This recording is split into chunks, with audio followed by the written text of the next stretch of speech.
Imagine getting up every day full of energy as if you were in your 20s again. What would that be like? What would it be worth to you? What is your health worth to you? Think about it. Your health isn't everything, but without it, everything else is nothing.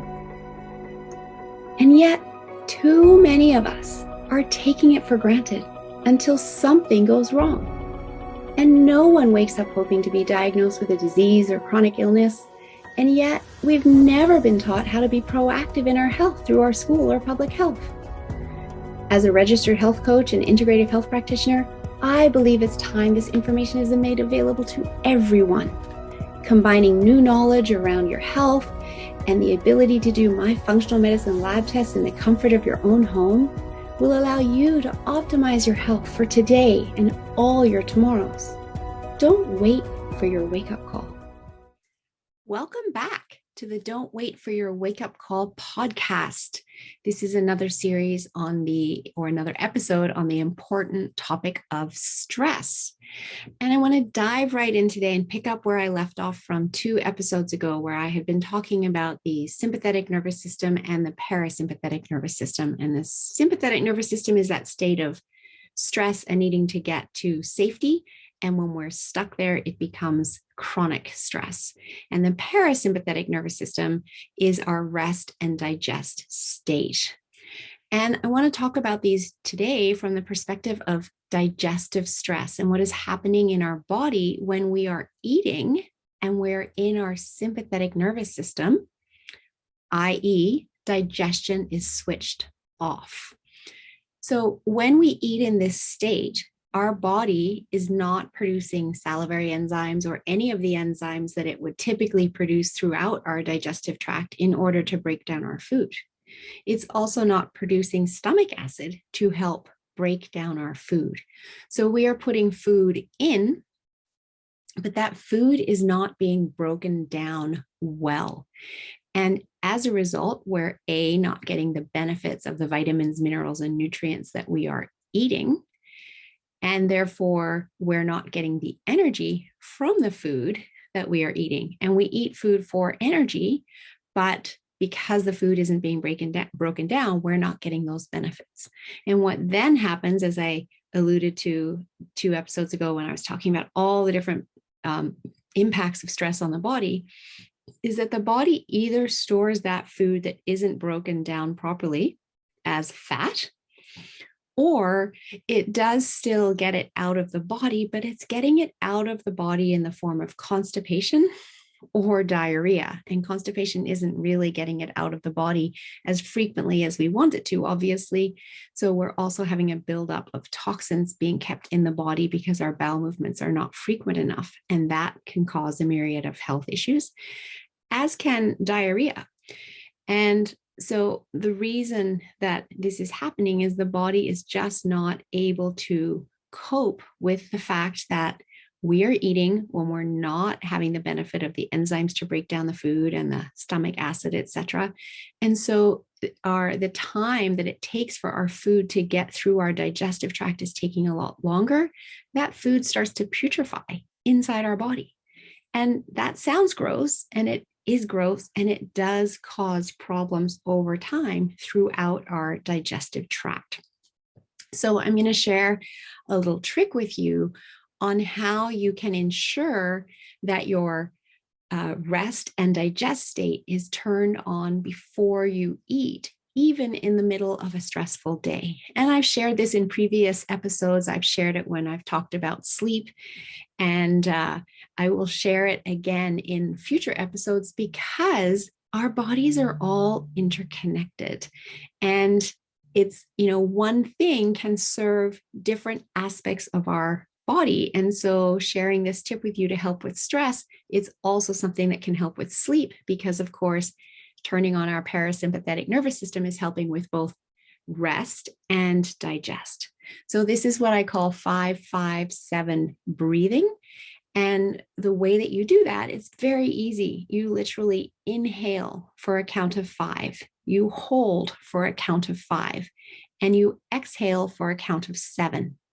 And you do that 10 times. So cycle through that 10 times. It will take you, honestly, 3 to 4 minutes, and nobody else even has to know that you're doing it. And you can do this anywhere to get yourself out of that state of feeling overwhelmed and chronic stress and bring yourself down into the rest and digest system. I find myself sometimes doing it in my car because I'm stuck in traffic and I can't get where I want to go to. Maybe now this traffic is going to make me late and I can feel my stress levels rising. And I will do this in order to bring myself back down and acknowledge that I will get there. It might take a little longer. I can call whomever it is that's waiting on me or that I'm meeting to let them know I'm going to be late, and I will get there in the end, and I will get there safely. But sometimes I need to do this breathing first to get to a place where I can recognize and acknowledge that. So this is very powerful. And the reason that it works is that when you exhale, and the exhale is longer than the inhale, it triggers the brain to go, I thought I was stressed out, but I'm breathing like a safe person. I must be safe. And then it switches off that fight or flight and switches on rest and digest.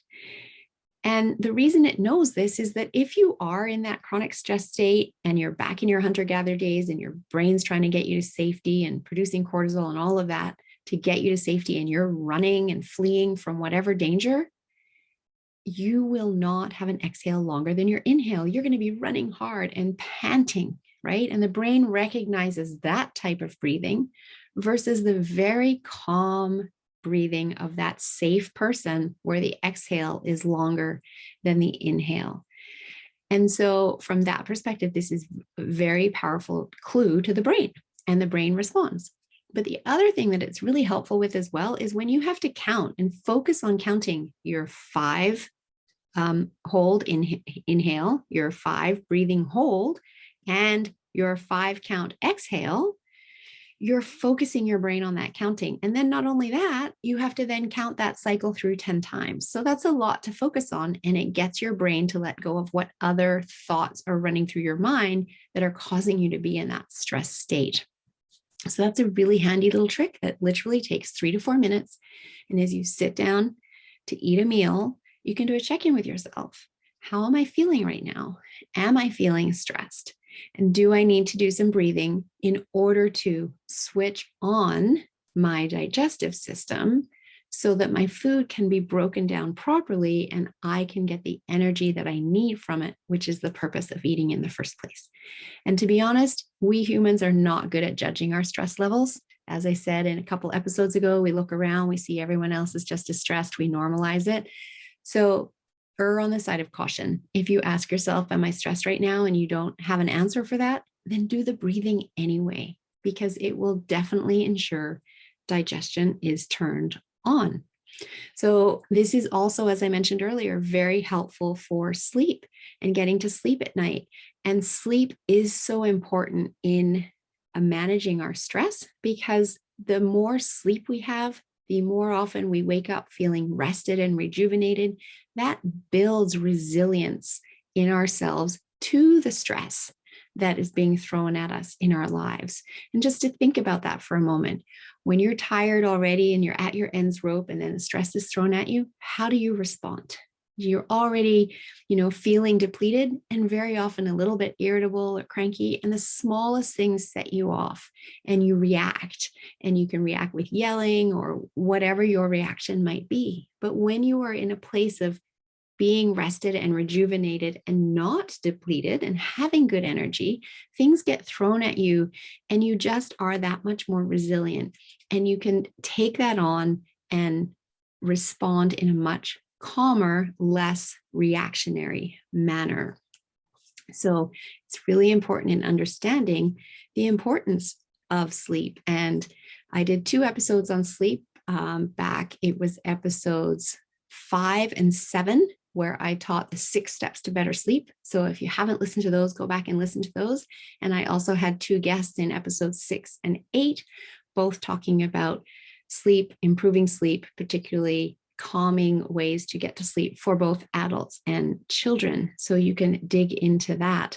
But I do also want to address here the connection between our stress and our cortisol levels and our diurnal rhythm, again, because it's so important. And it's where in the lab testing, I see so many people's cortisol levels elevated, and that's what's impacting their sleep. So obviously, as I've talked about, when we're in that chronic stress state, our sympathetic nervous system, we have elevated cortisol levels to give us the energy to flee. But when we want to be going to sleep in the evening, we actually want our cortisol levels to be at their lowest. We want cortisol at its highest in the morning when we wake up to give us energy to start our day.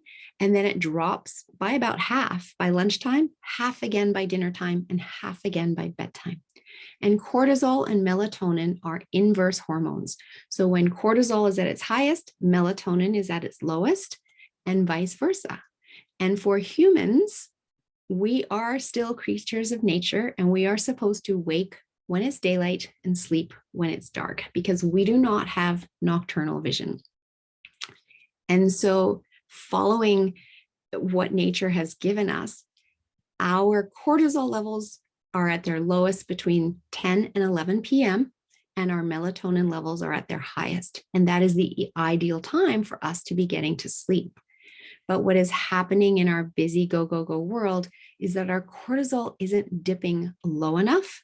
And we are also doing things like looking at screens with blue light, which actually blocks melatonin production. And again, go back and listen to episodes 5 and 7 to learn more about that. It blocks melatonin production, so our melatonin levels are not high enough for us to get into a deep restorative sleep. So understanding all of that is really important. So I invite you to listen to those episodes, but also understanding the importance of 5-5-7 breathing in order to help the body calm and get out of that chronic stress state, have the body stop producing cortisol so that melatonin can be produced in the right proportions so that we can get into a good restorative sleep by going to bed between 10 and 11 p.m., waking up rested and rejuvenated and more stress resilient over time as a result.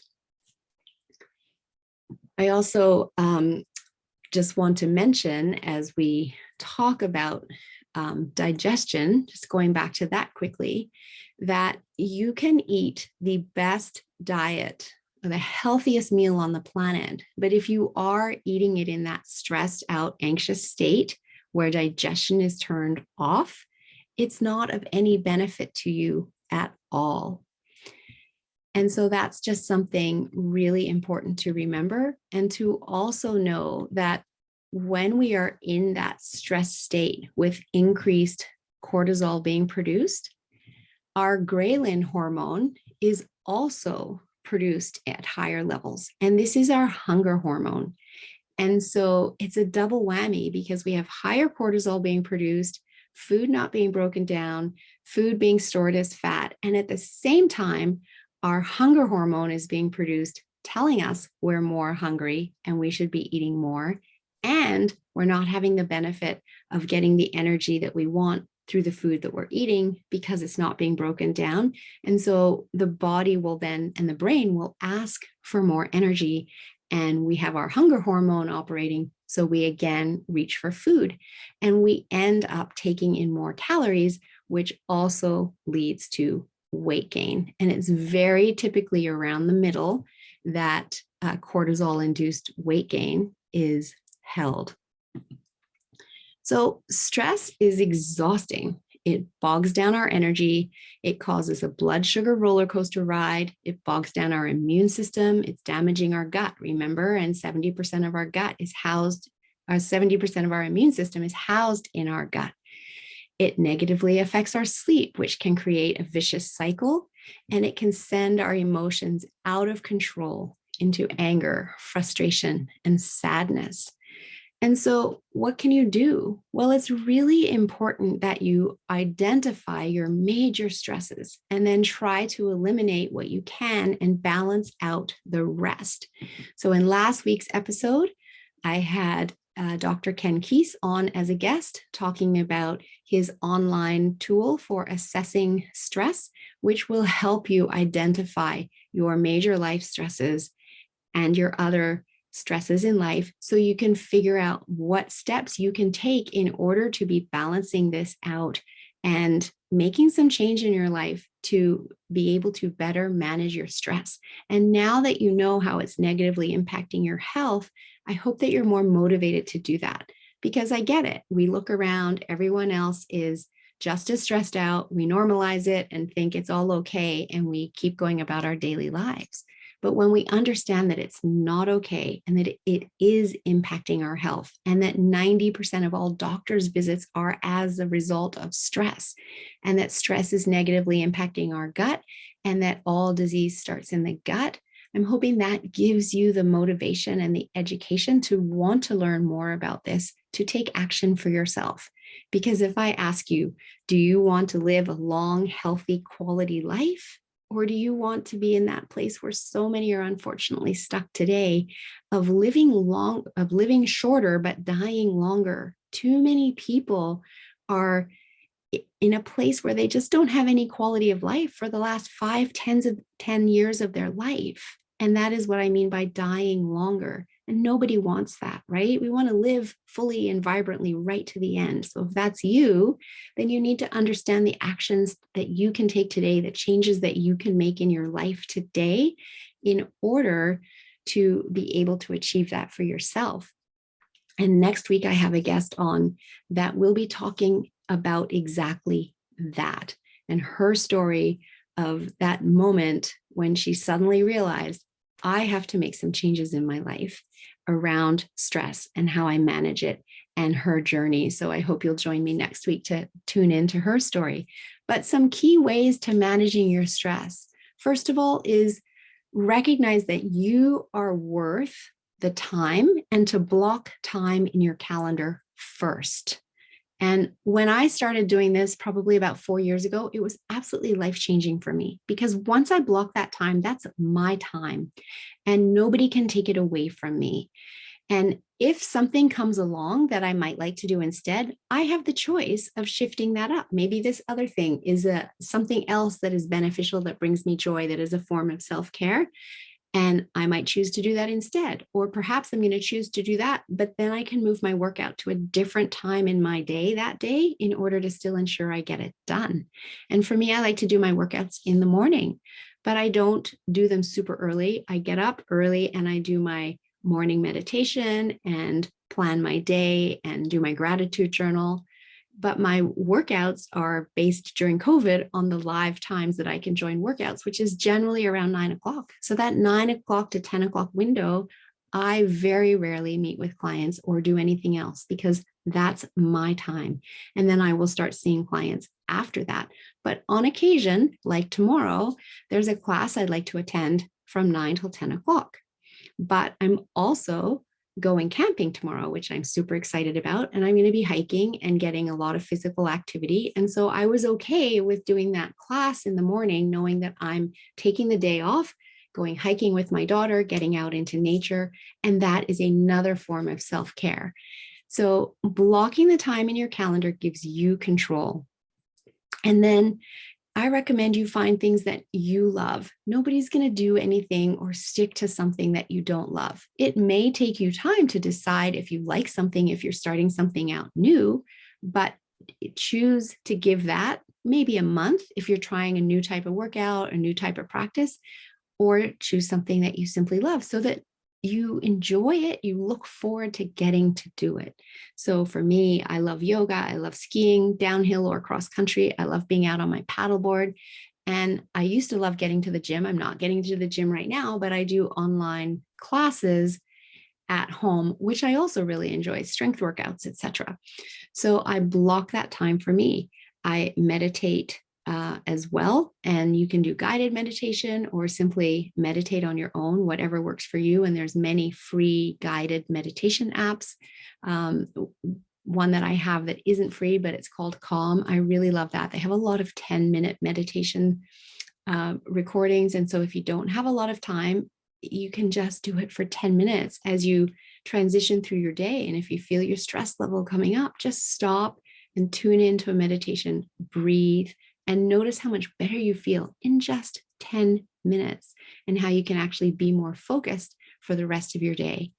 Getting out in nature. Nature is so restorative to our human body, not only from the wind blowing microbes onto our skin and putting microbes into our microbiome and creating greater variety, but just it's so calming. And the moment we get into nature, I know for me, I just feel my whole nervous system settle.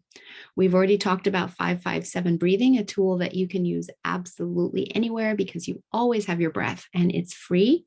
And making sure you are getting enough sleep, 7 to 9 hours a night is what the average adult needs. And yet we so often get busy, busy, busy in our days, and we squeeze out our sleep and get less and less, which is also depleting the health of our gut, causing us to eat more and add calories to our diet because we don't have enough energy from our sleep. And then when our brain needs energy, we go for food. And then the other thing to do is, of course, also look at how can you improve your nutrition and adding some adaptogens to your diet. So adaptogens are herbs that actually help your body cope with the stress state that it's in. And these are the type of supplements that I use when I'm working with people that are moving down that path to burnout and helping them come back. The body isn't able to calm on its own in its current state of all these stresses stacked upon it, but we can help the body calm and come back to a place of balance where it's going to be better able to do that on its own. And then improving nutrition. So eating nutrient dense meals that the body can break down if we're eating in our rest and digest state, and we get the benefit of all of those nutrients. We feel satiated for longer. We have energy versus nutrient deplete meals that are giving us quick energy, but then leaving us crashing later and not providing the energy that our body needs. So we eat more often, and very often it's kicking in insulin spikes and again, triggering hormone production that has our body holding on to weight rather than releasing it. So there's some other things that you can be doing as well is take a social media vacation. Social media can be very stressful and people are always posting about all the great things in their life invariably. And people's struggles aren't really shown there. So it's not the true reality of each individual's life, but there is direct correlation in research between how much time you spend on social media and risk of depression, because you're seeing everyone else's life look amazing and comparing it to your own that doesn't feel so amazing in your stressed out state. And you think it's just you. Well, trust me, it isn't just you. But getting off social media and taking a break and getting out into nature can be so much help for you at times like that, or even just connecting with friends and going for a walk, enjoying a hot bath or a hot tub. So there's many things that we can be doing in order to support our body in calming and having that become a daily practice, because we have daily stress. So why not have a daily practice of allowing the body to calm? So I hope that information is helpful. As I said, next week, I will have a guest who is telling her story of being in that stressed out state and finally having to stare that in the eye and realize I need to make a change, and then taking that action to do that. So I hope there's some tips here that you can walk away with today that you can implement easily in your life, as well as come back and join next week to learn this story of my guest. And if you like this episode and this information, please share with others. As I said, the world is the most stressed out ever, and I would love for my message to get out there and help more people. So A, they know they're not alone, and B, they know that they can actually do something about this. So thank you for joining today, and always for supporting the Don't Wait for Your Wake Up Call podcast. And I welcome you back next time.